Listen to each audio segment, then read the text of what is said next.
Some films were harmed in the making of this podcast.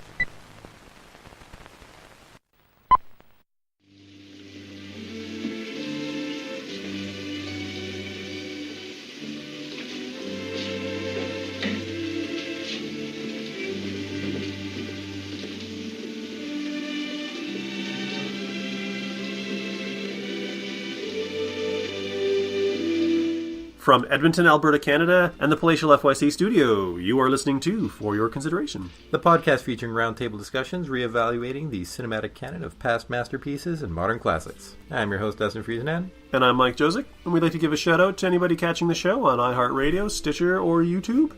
And if you're downloading or streaming the show off of iTunes, we would love it if while you're there, you rated and reviewed the show, because it's very helpful, and we would appreciate it.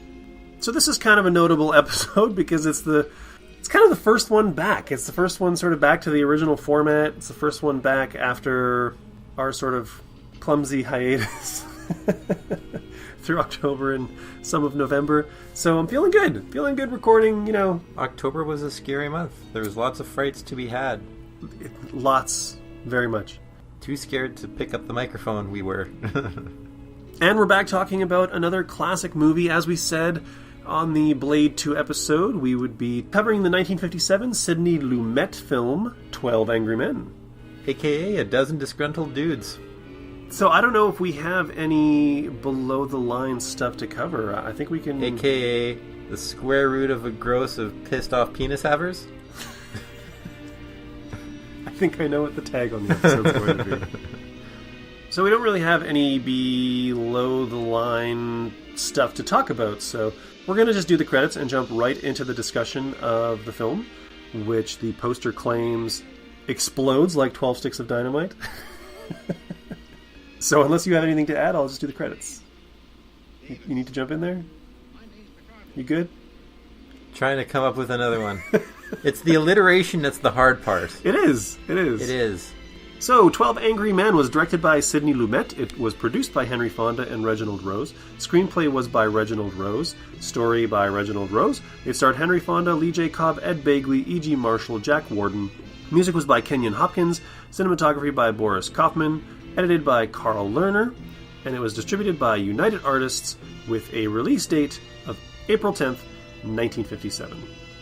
The film is viewed as a classic. It's highly regarded both by cinema fans and critics.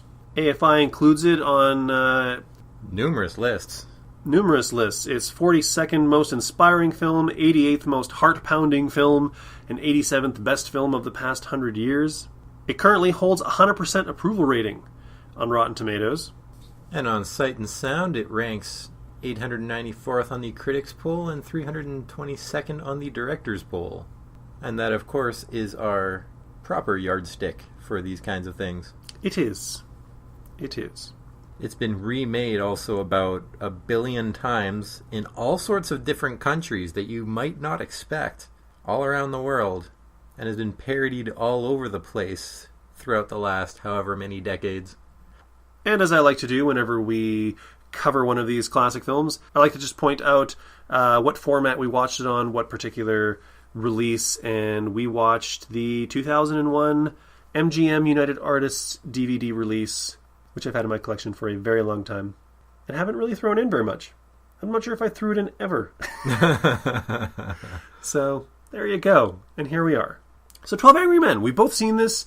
It's been a long time since I've seen it. It's probably been a long time since you've seen it as well. The last time I saw 10 and 2... Oh, God, you're going to do it again? The last time I saw 10 and 2 belligerent bros was at least a decade ago. So I'm coming in with my critical eyes, as it were. So, Dustin, 12 Angry Men, what did you think? This time, I still enjoyed the film, but this time I noticed a lot of stuff was a lot more hackneyed than I remembered. That makes me happy to hear that. So many things were set up in such a very odd way. Now, I understand setting up all the different jurors to have very specific personality quirks that they're sort of going through one at a time. You have the blatant racist. You have the I'm Mr. Logical guy. You have the guy who really just did not like his son, who was the last holdout, and pretty much wanted him to die. You had a number of actually fairly generic people who were convinced one way or another for one reason or another. But they weren't usually the most vocal ones. Is generic another term for ethnic, Dustin? It's true. 11 of them were white and male and middle-aged. And one guy was, like, Italian or Slavic or something. One guy was sort of Italian. That's the most ethnic you get. And one guy was also much older. And somebody was threatened to be laid out if he didn't stop pestering the old guy, because you got to respect your elders. There's a lot of old school sort of linguistic stuff that they got going on here that we don't really have nowadays. Though if there's one guy that just annoyed the crap out of me, it was the guy with all of his friggin' sports analogies. Like, he didn't even care. He didn't want to be there. He didn't care one way or the other. But that character needed to be there. Oh, absolutely. It's important to have the person who didn't care.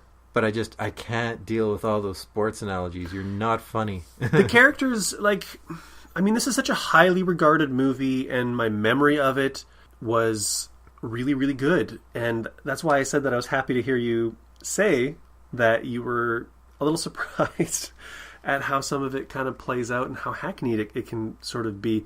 Because these characters, they're not fleshed out characters. These characters are all caricatures. Stereotypes, 100%. They're so very much a caricature of a certain personality, and their entire character arc is to switch from one side to the other. And in one case, to switch back for a second.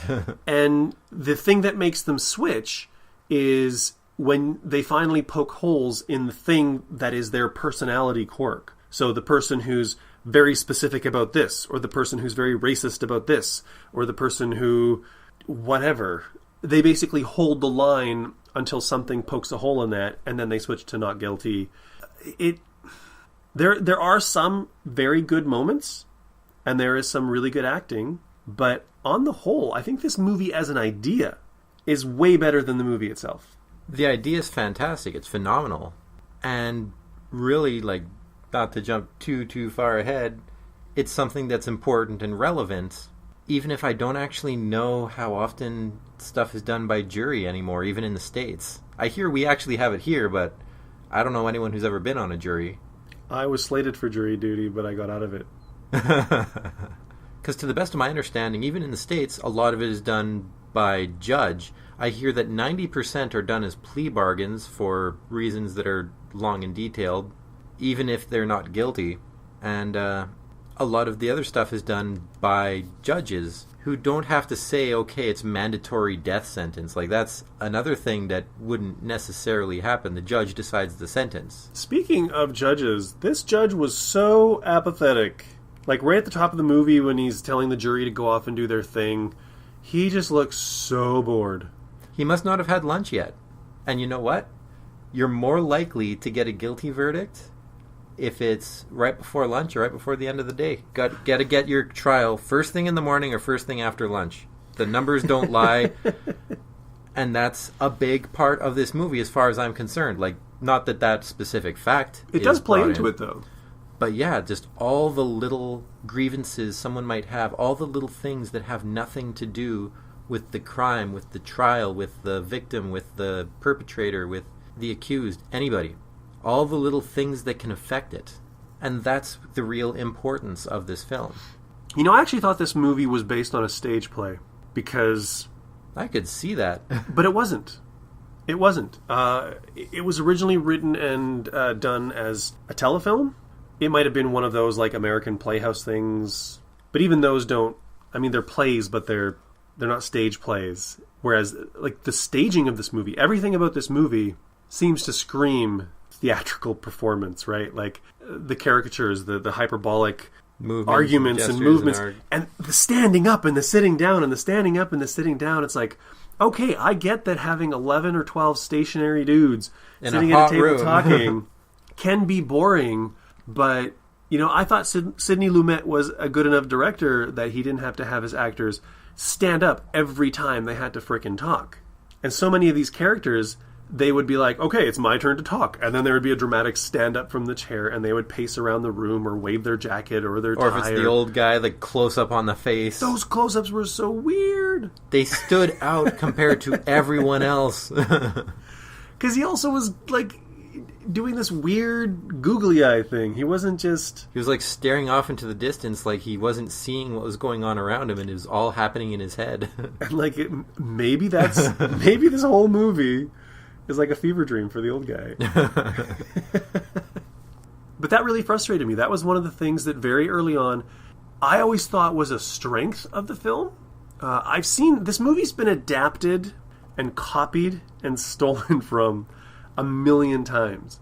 There's just about every television show you've watched probably has an episode that rips off 12 Angry Men in some way. And for the most part, those versions seem to do a better job, in my mind, than this one did, because they tend to be more naturalistic. But as you've said before, when you and I have discussed off air something like Citizen Kane, back in the day, people who were actors came from Broadway, came from the stage, and that is the way they got their acting. So it seems a lot more exaggerated to us nowadays, but that's just the way it was because you had to when you were in a stage. But this is 1957. 50 feet from people. This is 1957. Like, the acting is still... Where was the cutoff? When was Citizen Kane made? Wasn't that 61? 42? No! 38? It's like 38 12? Or something? My fourth guess was accurate, maybe. 41. So 16 years. Did 16 years make all the difference? But even the acting in Citizen Kane, I think, is more naturalistic than some of the acting in this movie. Well, because they're also able to walk around, it makes a bit more sense. And that's where I say, that I forgive the walking around. Like, that doesn't actually bother me. The zooms, they kind of bother me. The moments where they're very blatantly... everybody ganging up on Juror 8 to say, you're the only holdout here, let's all get this done, all just dogpiling on him, and just being complete turds about it. I feel like that was very ham-fisted. There's a lot of hammy fists here. Mm-hmm. It is not kosher. There's way too much ham. Trademark, copyright. Bodside Digital Productions. Ham fists. TMCR. Yep. Yeah, and I was honestly wanting more depth, and I thought there would be more depth. I remember there being more depth because thematically, it's really strong. Conceptually, it's huge. And I love the fact that the argument isn't whether or not the kid is guilty or innocent.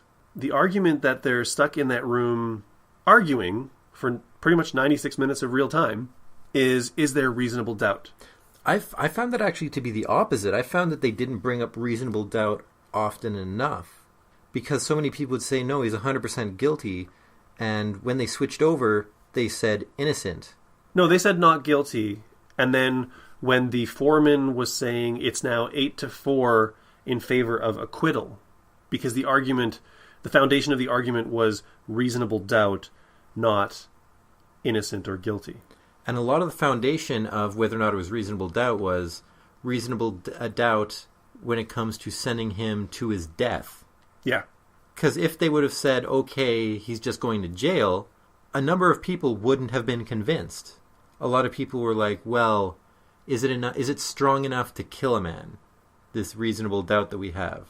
Yeah, they probably would have voted to just send him to prison. But it was the death penalty that had Henry Fonda holding out. Which... A.K.A. Davis. Does that even happen before? Like, I feel that doesn't fit with how the legal system actually works. But I think that's also important. The fact that I don't think that this is factually accurate in how anything works. Like, bringing a knife into the juror room. That I don't know. I mean, it is... That's definite no. I actually did a little bit of research prior to this. That is a big no-no. There's a lawyer who got into law because she had seen this film and it inspired her. And now as a lawyer or district attorney, I forget which, she tells people on the juries, yeah, don't look to this movie in any way, shape, or form because there's a whole lot of stuff that really doesn't work in it legally. Well, also, like, Henry Fonda, should we call him Davis or just Henry Fonda?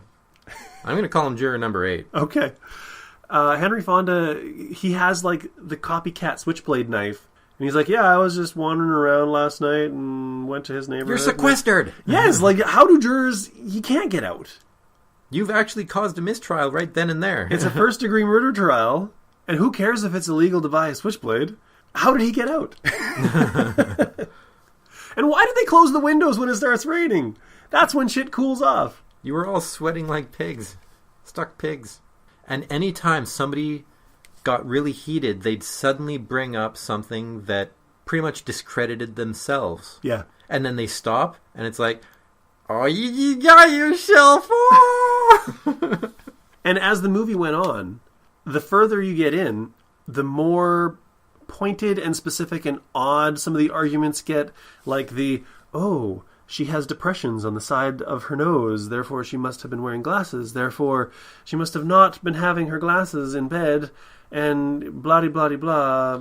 I, for one, date somebody who wears glasses. I don't notice if there's divots or not. Dude, you wear glasses. I wear glasses. I do notice them because I had a severe infection on those years ago, but that's a completely different story. You always got to bring up the infections. That I'm actually a little... I noticed that because reasons. But yeah, I haven't noticed that on people whose faces will be inches from mine, let alone somebody who's testifying in the scene. Like, they bring up such obscure details, and while logically they might fit, you know that it's constructed. It's very contrived. Very contrived. That's one of the reasons why I was convinced this was based on a stage play. Because the way it plays out is very much, and now we reveal this. And our character is going to, like, stand up and move around, and the characters are going to stand against the wall like this. And in particular, when the racist guy goes off on his tirade, oh, man. When everyone starts standing and looking into the corners, that is so stage play. It's the most stage play thing you'll ever see in your entire life. I was waiting for a musical number to start. I was kind of waiting for the lights to dim around everyone else and for the light to just shine on him, the stage light. And then, curtain. Intermission. He just falls to his knees and looks down. I do appreciate the fact that we have a composer credit here, but there's really only music at the very beginning of the film and at the very end of the film. I like the fact that this is pretty much 90 minutes of just dialogue, of just characters talking. And 45 minutes of rain. And all the drama, you don't have... I think... You don't have stings. That's very nice. Yeah, and I think if the music was there, I think because music is supposed to help with the mood. Music is supposed to subconsciously or consciously tell you how you're supposed to be feeling in a scene or playing against the scene. It's supposed to be doing something. And I think with the big acting in this movie, music might have been too much. I don't see it going anywhere good. You almost hear like the sad trombone. Or there'd be a few like, ta-da!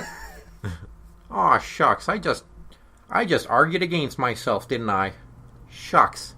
You mentioned the bringing in of the evidence, and it just occurred to me that... Oh yeah, when he's handling the knife barehanded, he's like, this is the knife used to stab the dad. Well, okay. Which has since been cleaned, obviously, since there's no blood on it. That's what I was going to say. And like, I'm just holding it barehanded. It's all good. A knife in evidence would still have the blood on it. And, I mean, you said, what about fingerprints? They said the knife had been wiped of fingerprints. So if there were no fingerprints and there was no, like, trace evidence on the handle, whatever. Okay. But the blade should still have blood. And if they're sitting there playing around with this knife... You keep it in a plastic baggie. That's still the way I've always ever seen it. Maybe again, I don't know how they did things in 1957. Another thing that I got a kick out of is, in a way, I mean, we're living in a political climate right now where things are so polarized and everybody is so partisan, and there's the far right, which bullies and cajoles, and there's the far left, which bullies and cajoles. And this was kind of a weird... I mean, it was arguing for a very humanistic, ethical kind of thing, but when it was 11-1, they all just sat there and stared at the guy like he was the worst human being on the planet. Oh, you and your bleeding hearts. Just send him to the chair. They're like... Gotta get rid of these people. Yeah, it's your right to choose guilty, but we're all going to stare at you and judge you because we think you're a horrible person. I don't know. I felt like it was a little peer pressure-y. It kind of swung. It was peer pressure at the beginning as well. I know, but what I'm saying is it was peer pressure-y when it was burn them, and it was peer pressure-y when it was, okay, so we're going with acquittal. How about you? It didn't feel... I mean, nothing in this movie felt natural, but... The most natural thing I feel was the old man being like, you know what? This guy has the vote. He's saying, let's vote again. Let's just talk. See about this reasonable doubt. I'm not saying innocent. I'm not saying guilty. I'm saying let's keep talking. That was the most the first two, the most reasonable guys. But they basically pressure this guy into revealing that the reason why he wants this kid to go to the electric chair is because he's mad that his kid ran out on him. Because he beat his kid. Because he was ashamed of him for not being a man and he ran away from a fight. And I think there's a lot of ways they could have gotten to that without the weird stare down. 11 people around the table just being, yeah. And even though I agree with that... Well, they did the same thing with the racist guy, too. They just stared him the hell down. But, I mean, even the race... Like, I think the racist guy, that's kind of okay, because he was racist. And he's just sort of realizing how much of a dick he actually is, and then he's like, innocent. At that point, he doesn't care. I do like, however, when the guy who doesn't care changes his vote, and everyone's like, the hell do you mean? I like you that changed too. Your vote. This is someone's life. This isn't here to entertain you. We're not here to amuse you. You're here... Just a clown here to amuse you. Just doing a little dance. No, like, this is somebody's life that's in your hands here, you human pile of turd. It was a really nice element to have in there. This is one of those things where, like, I said there's good acting and there's good writing in this movie, sort of in between the lines, in the cracks, and that was one of those moments, because he didn't even have to, like, say it to go to his ball game anymore, because his ball game was probably rained out. He said there was maybe something else going on. It was just, he was bored, though. He literally just wanted to leave, and there is that, you know, holy shit, man, we're talking about killing someone. Are you seriously just going to vacillate back and forth because you don't care? Like, it is a beautiful moment. But at the end... Or a poignant moment. But at the end, when you've got him and you've got the racist guy who's like, I'm really dealing with some personal stuff right here. Not guilty, I don't care. It's not like they're worried about it then. They're like, well, we've won, we've got it. Success, go us, go team. I just really love the image of the guy. I got some personal stuff I'm working out here in the corner. I'm sorry I've been such a dick for the last hour and a half. I really got to reconcile how I feel about those guys. So who were your favorite characters and who were your least favorite characters? To an extent, I do agree with Juror 8 there. Just let's talk about it. Being the last person to vote, I'm effectively saying, let's kill him. Because it all hinges on me, and I have a hard time doing that, so let's just talk a little bit. Perfectly reasonable. He keeps going to the insane extent, which, of course, leads to all this weird evidence afterwards and reanalysis of absolutely everything, which I hear is a big no-no from lawyers who commented on the film, apparently. And it, as you said, very contrived. But I do like the old man, except for when he's trying to explain something. When he starts saying, oh, no, I was paying close attention. This is an old man who wants the attention sort of deal. When he's not discussing the case, when he's discussing sort of interpersonal stuff and discussing the big concepts, I like him. It's when they get down to the nitty-gritty that most everything breaks down. You get the foreign guy, when he starts talking about how this is what I love about democracy, like we have the jury system. That's not what democracy is based off of, buddy. That's just a thing in the court system. That's nothing to do with that, but all right, you go America, I guess. But he has his little notebook. You've got a lot of little things. At the beginning, they're just walking around talking about this, that, the other. The salesman who thinks he's funny, telling his dumb stories. Oh, the ad exec? The ad exec. I'll throw that on the porch and see if the cat licks it up. And then everyone starts, no, it's not funny. It's not funny. It's not at all. Oh, my God. Maybe it was funny in 1957, but I'd like to think not. especially when he stops to explain it and the little pause for effect. But there's a lot of little behavior things that make them, I feel a lot more real than they do when they start trying to explain the details. They're basically they're arguing to not create a false narrative. And even though they're just trying to create reasonable doubt, like the old man talks about this stuff in very absolutist terms. So he could be creating a false narrative. It swings uncomfortably for me. And I am the liberal left. And see, that's one of the things that I actually feel is important about the film.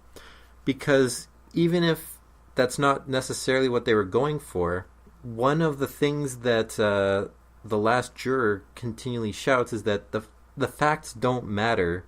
This is the way it is. That, to me, is the most important thing. Because the facts didn't matter. We don't know the facts, and they said that a few times as well. We don't know the facts, but you can sit around and talk about it a whole lot until everyone is confused. And it's kind of weird to be siding with the supposed villain of it all, but that, I feel, is the strength of the film, that you really have to doubt a lot of information that you get, and that leaving things to large groups of people, you can talk yourself into anything. The movie very much, I think, has its heart in the right place, and it has a really good message. But I think it also unintentionally shows you an unintentional critique of democracy. Maybe. I feel like it has sort of a dark side on both sides. Like I was saying, I mean, I'm bullying from one side to the other side, and it doesn't matter who won. The fact is, it was done by bullying, and we actually don't know innocent or guilty. And there's a lot of things that you can say about the evidence that they had. Certainly eyewitness testimony. If you have a car accident and there's 4 witnesses, you're going to get 5 different stories out of it. And that's one of the reasons... You do know you listed 4 witnesses and 5 different stories. Yes, I do know that. Okay, perfect. I was hoping that's what you were saying. 4 witnesses, 5 stories, none of them will be the truth. And that's almost what this film is unintentionally showing. And that, I think, is actually a strength of the film. That it really calls into question, does this system work to get these essentially uninformed people? The most famous case of uninformed jury leading to acquittal, which probably shouldn't have happened, is, of course, OJ. And the big reason for that is that they didn't understand how DNA evidence worked. And a lot of people still don't. We watch a lot of stuff like CSI, and CSI has had a very negative effect on juries. Hugely negative effect, because now everyone thinks they know everything. You have a lot of people who get a little bit of information over a small period of time, and it's really messing up a lot of people's lives, which is why there isn't as many juries as people think. It is done by judges and people who just follow the letter of the law, and they look at the law and is this good, is this bad, and they just keep trying to work it and rework it. Stop watching TV, kids. It rots your brain. As interesting as it might be. Or stop watching shows produced by Michael Bay. He produces CSI? Oh, no, Jerry Bruckheimer. That's a Bruckheimer. Michael Bay has made movies for Jerry Bruckheimer, so I confused it with... Stop watching TV shows made by the guys who produced Top Gun and Coyote Ugly.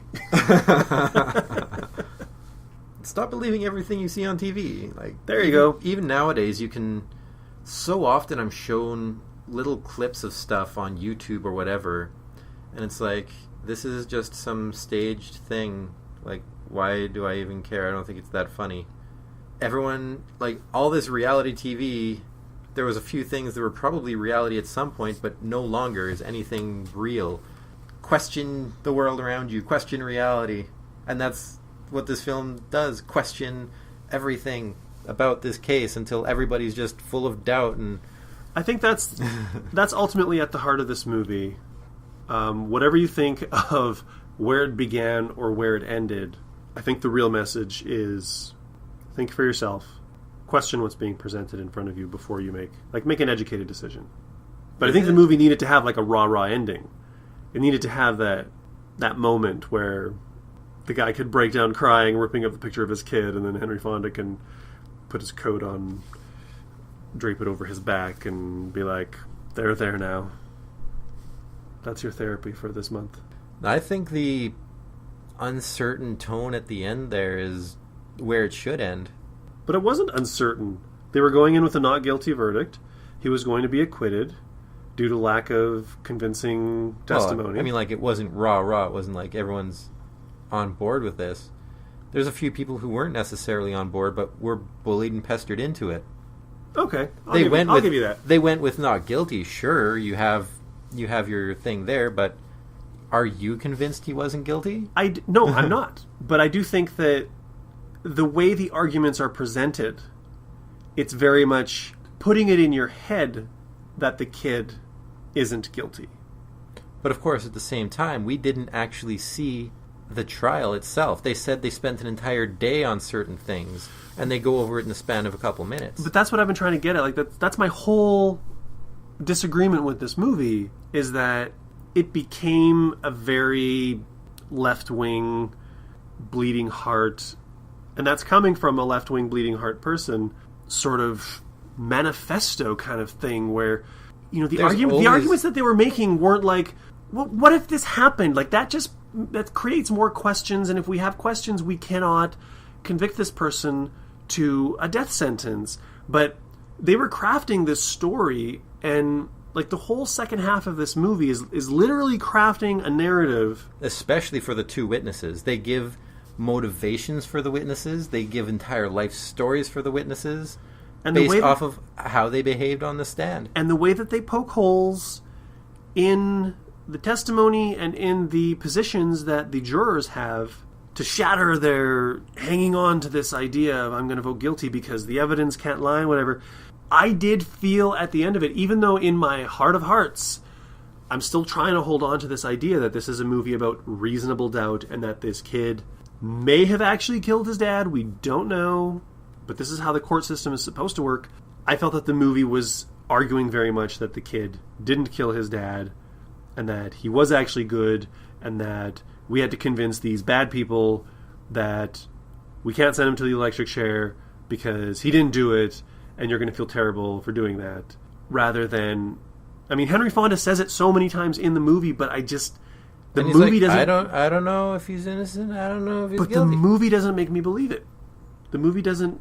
I don't buy that the movie thinks that the kid is guilty or possibly guilty. I feel very much that the movie is saying the kid is innocent. And that's something I don't like about it.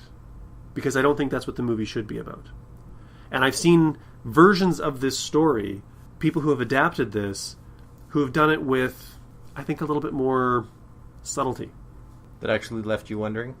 Not that it left me wondering, but it gave me reasonable doubt.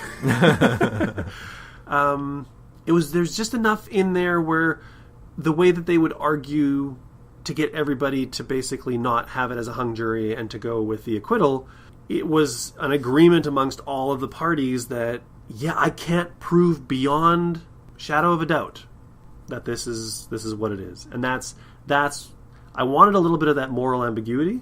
And you don't felt it was very ambiguous? I don't. I would have to agree, because a lot of the people who were saying guilty, especially towards the end, were either completely emotionless robots, racists, or wanted to kill their kid, or didn't give a shit. They're like, the biggest caricatures are the ones who went at the end, whereas the nicer people are the ones who switched earlier on.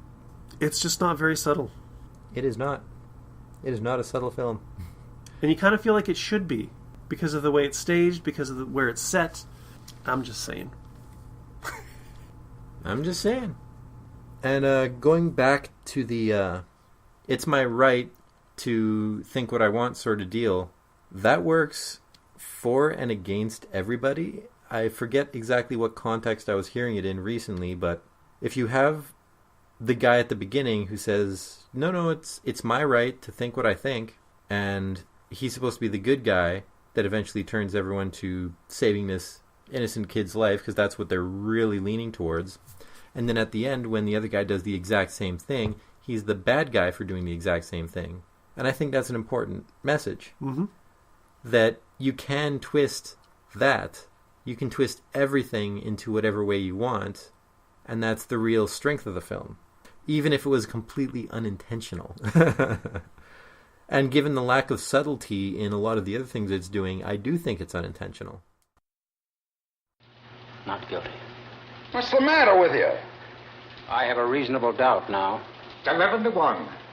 Well, what about all the other evidence? What about all that stuff? The knife, the whole business? Well, you said we could throw out all the other evidence. Well, what do we do now? You're alone. I don't care whether I'm alone or not. It's my right. It's your right. Well, what do you want? I say he's guilty. You want to hear your arguments. I gave you my arguments. We're not convinced. We want to hear them again. We have as much time as it takes. Everything. Every single thing that took place in that courtroom, but I mean everything, says he's guilty. What do you think? I'm an idiot or something? Why don't you take that stuff about the old man? The old man who lived there and heard everything. Or this business about the knife. What, 'cause we found another one exactly like it? The old man saw him right there on the stairs. What's the difference how many seconds it was? Every single thing. The knife falling through a hole in his pocket. You can't prove he didn't get to the door. Sure, you can take all the time, hobble around the room, but you can't prove it. And what about this business of the L? And the movies? There's a phony deal if I ever heard one. I bet you $5,000 I'd remember the movies I saw. I'm telling you, everything that's going on has been twisted and turned. This business with the glasses? How do you know she didn't have them on? This woman testified in open court. And what about hearing the kid yell? Huh? I'm telling you, I've got all the facts here. Here. Well, that's it. That's the whole case. Well? Say something!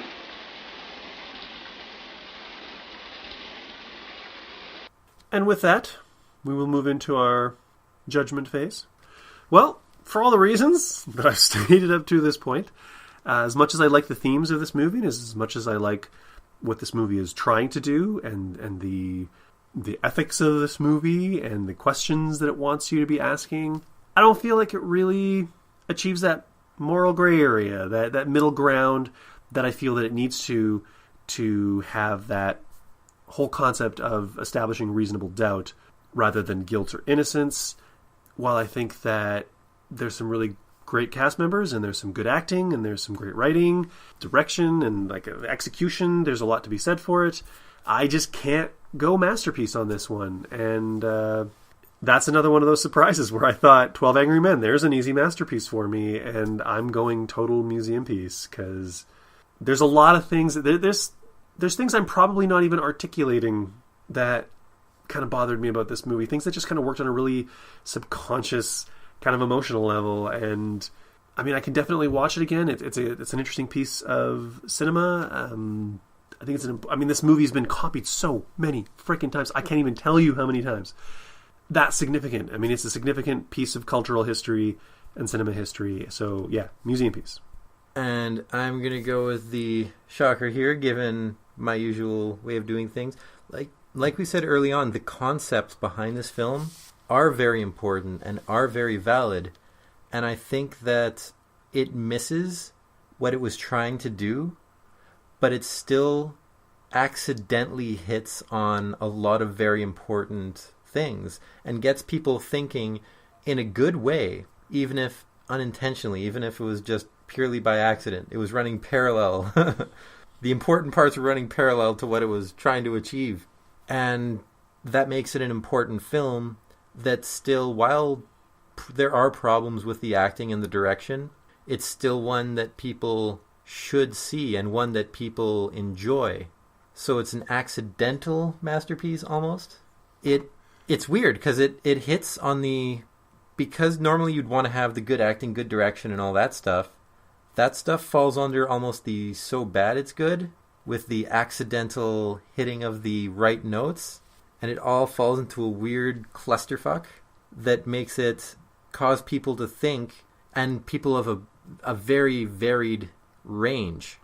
If you're looking at the details in the way that we are right now, it still has a message of questioning and of doubt, just on a different level, I feel. Whereas people who aren't looking at it too hard would still have that message, just that's the one that they intended to send you. So if they accidentally miss the target with that one, there's that second shot coming from behind it. And I feel that people should know that if you could see Dustin's hands, you would see that it looks like he's miming a pelvic floor massage. I'm doing a lot of hand movements right now. And if there was a light behind my hands, you'd see some very fancy shadow animals, shadow play on the wall. So there you have it. That's one vote for a museum piece and one vote for a masterpiece. Another split decision from the FYC Roundtable. I guess we can just agree to disagree. And so the question is, what do you guys out there think? Let us know on all the social media. You can find us on Facebook, you can find us on Instagram, you can find us on Twitter. We are either for your consideration or at FYC Show on all of those platforms. Can you say platforms for those? I think you can. You can say platforms, I suppose. We social also have media platforms. Yes. All right, I feel good about this now. You can also find us on WordPress, fycshow.wordpress.com. There's the Patreon if you want to support the show. If you don't want to support us financially, like and share on the social media. Share us with friends and family. Get the word out. Somebody who likes movie podcasts. Be like, hey, I know a good movie podcast. Here's this movie podcast. If you want to support us a little bit more robustly, we do have some cool reward levels. Hit the Patreon page, patreon.com/FYC Show, and help keep the lights on, help us develop more and better programming for your listening pleasure. Or just show up in the comments and try to jurate us into considering this either a masterpiece or a museum piece. And if anybody has an interesting variation on this title... Hit us up, 100%. Hit us up, man, on Facebook or Twitter. Pull out your thesauruses. Thesauri? Maybe? Thesauries? What should we hashtag it? Pull out your word books. Hashtag a dozen demented dudes. Hashtag 12 a.m. Hashtag midnight to go off the 12 a.m. so that nobody understands what the heck anyone's talking about. Hashtag it FYC 12 angry. 12 angry. FYC 12 angry. Yeah, that way we'll be able to find it. And we'll mention any of them, really. If there's a lot of them, we'll mention the best on the show. If there aren't that many, we'll mention all of them on the show. We can do that. We can do that. We had some crappy ones here today. You can do better. I believe in you guys. And it doesn't have to have alliteration. That was just me being a turd. It kind of works with it, though. But 12 Angry Men? There's no alliteration there. No, I know. I like it with the alliteration. Bonus points for alliteration. Anyways, so that's it for us this week, for this episode of the program, of the podcast. Be sure to join us next week when we will be talking about... A Clockwork Orange. To get rid of the contest winner's choice, which we have to do. Because I always insist on that. I'm a jerk like that. That's true. That's true. We do have to honor that. Yeah. I am honorable, if nothing else. So it's Clockwork Orange next time around. That's it for us. Check us out next time, and until then, thank you for joining us. I've been your host, Mike. And I've also been your other host, Dustin. And you've been listening to For Your Consideration. Which is much appreciated. And until next time, ta-ta. Take care.